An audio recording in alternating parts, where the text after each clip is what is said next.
to the honourable member for Bowman.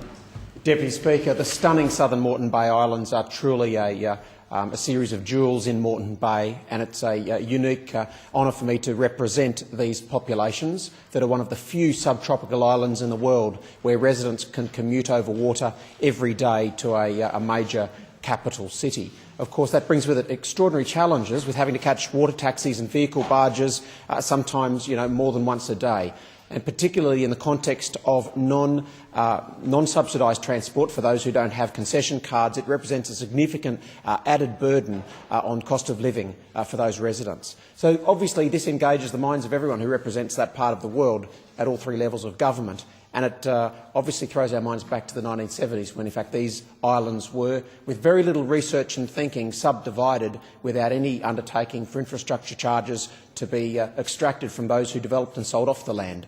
And today we are now reaping those short-sighted decisions of the 1970s. So without casting any blame, there is a need for a solution, and most would understand that the revenue model of local government is such that those sort of challenges simply cannot be overcome by being passed to council alone. It will require state and federal government to work together.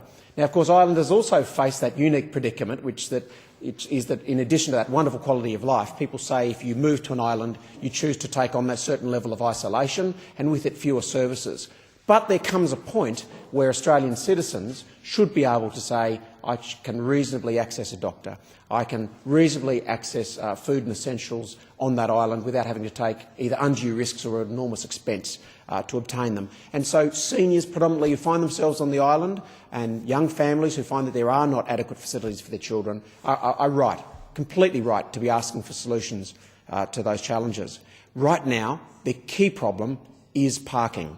And anyone on those islands will tell you that the plans being considered by Redland City Council to charge for parking presents an extraordinary financial challenge on families that are feeling the greatest pressure of all. And you only have to visit South East Queensland to know about those cost of living pressures. So, Deputy Speaker, the challenge is on the Council to come up with solutions through a consultancy called GHD, but the solution ultimately coming to fruition will be the job of state and federal governments. And I'm really calling on Council to engage those other two levels of governments to work towards a sustainable solution.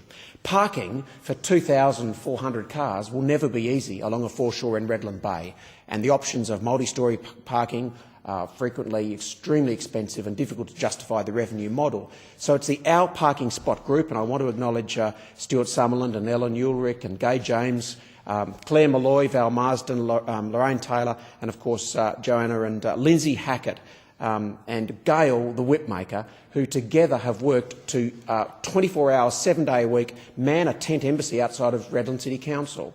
And this is a fantastic example of people power, because this small island community, in many cases out of sight and out of mind of South East Queensland residents, were able to move 24 hours a day to stake out effectively this council until they would commit to doing the transport studies that the Our Parking Spot group called upon, and commit to providing the car parks. Now, of course, Council cannot do it alone, I emphasise that, but it's so important for Council not just to pay lip service, not just to talk about consultation, but to engage. And there are many other groups on the island as well who are asking for the very same thing. Groups like Lee Shipley and his colleagues who are looking at new and novel ferry and water taxi solutions around Moreton Bay.